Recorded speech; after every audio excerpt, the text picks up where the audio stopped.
What's going on, everybody? This is Professor Crypto Banana. So today's episode is going to be a mixed bag. I'm going to focus on certain Twitter threads that I have not read yet, but I think it's going to be extremely educational. I'm going to share with you an emotional roller coaster that I went on with the price action of one crypto project. However, I'm going to see it as a blessing in disguise because I operate under a DeFi strategy of what I do overall, regardless if it's a DeFi winter or a hot DeFi summer. I'll give you some sneak peeks and some preview as to the big picture. And finally, I'm going to discuss certain things that I'll be doing on later on this week. I think it's some exciting stuff. So let's get started. But keep in mind, everything in this video is not financial advice. I'm not a financial advisor. Everything is just for entertainment and educational purposes only. Keep in mind, I'm not a crypto expert, so please do your own research. And yeah, crypto is risky. So let's get to it. Some of the Twitter threads that I want to read.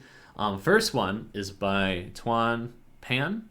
Apologies if I mispronounce any of these names, but all the links will be in the description. This is where he talks about Liquid Driver and Revest Finance.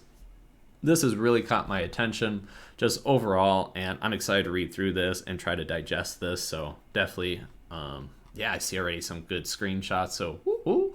The second one, and this one is a long read. I definitely foresee a lot of information. This one's by Rec Demides, which always makes me laugh. He talks about DEUS and DE, which has similar tokenomics as Luna and UST. It's happening on the Phantom side. Man, they're making some work. They're doing a lot of stuff, and this man, he put in the hours. He put in the work, man. This is only like 25. There's a second one right here that goes on even further. So DEUS, in case you don't know, seems to have some giga brains behind it. They're putting in the work. The charts, man, it's been crazy. So either ways, I'm really excited to learn about this. Another one is by Jason K. He does more of analytics as to what's happening with Solid and the emissions and voting. So this is also interesting as well. I did see one comment saying it seems to be omitting the votes by SolidX and 0x DAO. So we'll see what the response is on that. But nevertheless, it's always interesting to see, sometimes when it comes to bribing and voting, there are places where it can be more efficient, more beneficial for the voter. Okay, so the final thread is going to be circling back to Liquid Driver and shadow farms. After reading some of this, I'm starting to understand that, you know what, I don't think I fully understand this correctly, but I am excited. I want to read more about it. Just overall, the whole concept of auto compounding, really, of the stake tokens and how that's more beneficial and how the rewards will get distributed. Something that I want to learn more about. But I think this thread can get me a few steps closer. I probably do want to circle back to the Liquid Driver Discord to find out and make sure that I get that information right. Now, why haven't I done that right now? Well, making videos and uploading it takes time. So I'm trying to point out different areas of where I'm looking and watching and then going from there because, my time is limited. All right, so my emotional roller coaster. It actually came with DEUS, believe it or not. So I was in DEUS and I got a message saying hey, there was a exploit that happened. I was like, no. So I was very grateful that people were reaching out to me on Twitter, and I was like, oh man. So I tried to sell out towards the bottom, which in hindsight, no regrets. I have no one to blame but myself. Everything I always put on my own shoulders. If something gets wrecked, exploited, regardless, I don't blame anybody. I always point it back at me, even if it's not my own fault, because that's just how I process things and move forward. You know what I'm saying? So I have to make sure that my portfolio is balanced. I need to understand that there are risks involved, obviously. So everything falls on me, and that's it. So when I heard that it was explode, I was just rushing. I'm all right, I'm gonna sell. I did sell. And then all of a sudden, I went to bed and I woke up and look at that price recover. I was like, are you kidding me? That is rough. So right now things are, still trading sideways, but still I exited my position at not a fun place, but it is what it is. I definitely had to emotionally process that because I was in a great position, I was making profits, and then all of a sudden I sold at a loss, see everything recover back to normal, and well, this is really unfortunate. What do I do? So I decided to just take a step back. I realized that I was if you play League of Legends, it's called like tilted. And my understanding or my interpretation is like you can just get like all flustered and be like all emotional that all of a sudden that impacts your performance and makes it even worse in a negative snowball effect. So I had to take like 36 hours to myself and be like, deep breath, chill. Because now all of a sudden I don't want that carrying over to different decisions that I make in my portfolio, right? I want it to be logical. I want to do it with a strategy that I set up ahead of time. I don't want to be emotionally trading. So, and making decisions off of that. So figured I'd share that lesson with you. In addition, I do have just a general DeFi strategy. Primarily it's to get into like high yield projects. And then the question is what to do with the high yield, right? So this is kind of like what I've been doing, and this is my overall strategy, DeFi strategy. I don't have any diagrams, but this is just a sneak peek. I just whipped up something super quick as to what I plan on doing. And I think this will help me out whether it's a downtrend, a sideways, or an uptrend. I want to have a game plan regardless of whatever is happening. So here's a great example.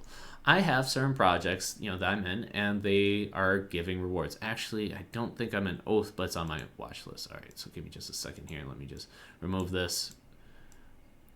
Boom. All right, so let's say I got like Liquid Driver and Beats, and this is giving me rewards and just mixed bag, right? Beats can give me Beats rewards. Liquid Driver gives me a mixed bag of Boost, Spirit, whatever, okay? So the main concept is that I am getting yield. Sweet. These are kind of lower market cap, high yield. I consider them to be good projects. Again, do your own research. You know that there's risks involved, etc., etc. But I'm getting good yield. Awesome. All right, so what do I do with this yield? So my strategy is like consider 3 different situations. In the crypto market, and such as looking at Bitcoin and looking at Phantom, I need to ask myself, are we in an uptrend? Meaning, is the market going up? Are we in a downtrend or going sideways? And then also, what if there's a reversal? Like let's say it went down and now it's going up. So I have different scenarios that I pinpointed. So if it's in an uptrend, meaning, like, hey, Bitcoin's pumping, things are going nice, and it's just going up and up and up and up. And, I draw a trend line, and probably my banana trend lines, right? Let's just pop one out here. You see, this is a perfect example, and we'll take a look here. This is like an example of a downward trend line, yeah? And I'm not going to go over a whole technical analysis because I need to figure my stuff out, right? But this is just a basic concept. If it's in an uptrend, I'm going to hold on to the rewards, hodl it. And eventually, if it does break down out of that uptrend, comes down and it's not going up at a steady rate anymore, it breaks the average, then I'm going to sell my rewards and get it into stablecoins. Cool. And then what if, so if things are still going downhill, keep on selling those yields into stablecoins because, hey, just collect up the bag. And in the meantime, do research on different projects that I want to get in on. Again, probably lower market cap, good yield, good developers, etc. And then finally, wait until there's a breakout, meaning things are going down, and then all of a sudden, like, oh, things have popped up. Now I got a nice bag of stables that I can put into a project that I've been really excited about, been waiting. I'm like, okay, I think this is a great opportunity to get in now. So what's happening is it's a balance of diversification, right? Because it's not just like all one project. If an exploit happens, a rug pull, whatever it may be, it's not all my eggs in one basket. Number 2, it allows me what if one really shoots up in price, like doubles, triples, whatever it may be. I can take profits on that. I'm spread out, so I'm more ready to have that opportunity. And it probably benefits me off of the fact that there is dollar cost averaging, but in a different way, actually using yield. So I think this is a novel concept. Maybe other people do use it. Something that helps me from an emotional standpoint, because I got my strategy, helps me most likely with averaging and how to handle that as the most efficient. Maybe not, but it's how I do it, and helps me sleep well at night. And then finally, it reduces the amount of time that I need to be watching on the charts, because as opposed to looking every 15 minutes, oh my gosh, did this crash? Did this happen? Should I get in? It's just now more of a daily thing. I can come at the end of the evening, be looking at the charts oh, Okay, this is what happened. Boom, done. And go on with my life and keep on doing other things. Okay, so this is just on a random note, but if you've been watching my channel, you know that Professor don't play on Ethereum. Not because I don't like it, but it's just in general, the gas fees are super expensive. However, during these times, this is really unique because the gas, the GUI, is really low. I've rarely even seen it this low. 31 GUI on a Monday night, even over the weekend, it's been consistently low. Well, what does that mean? That means if I want to transfer funds from one wallet to another using USDT, roughly cost me $4. Okay, whoa, with all the scrolling. If it comes to NFTs, let's say on OpenSea, it'll only cost $16 to do a swap, like trade some tokens on Uniswap. It's about $15. So that actually is extremely affordable in comparison to what it normally is, which could be over like $150. So if there's ever been like a Ethereum project that I'm looking at, I'm like, well, this could be a great time for me to bridge on over and take advantage of these low gas fees. Maybe even like pre-approve some transactions such as swaps, so then I don't have to like pay an exorbitant amount when I want to exit a position. So like kind of like thoughts ahead, right? So just wanting to drop down that tip. Okay, and then finally, I mentioned certain things I'm excited about that I'll be doing even this week. Number one, I'm planning on doing a Twitter space called DeFi Underground. I'm reaching out to different DeFi YouTubers and just have like a roundtable discussion over the weekend. Details can change, but I'll probably be setting that up.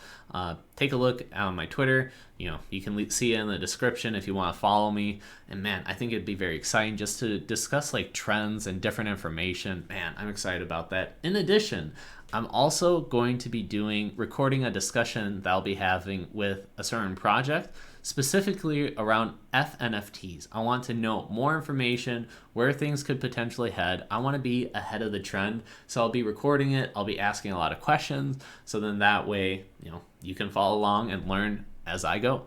So in conclusion, yes, markets, they always go up and down regardless, but hey, I'm learning, I'm enjoying the ride, even if things, even if I get emotionally whipsawed on a roller coaster, it's okay, because I'm going to definitely learn from it. I'm learning just overall, so I'm sharing information with the Twitter threads, etc., trying to create content out there, and that's really all that I got for you guys. I'll see you guys in the next video. Pieces!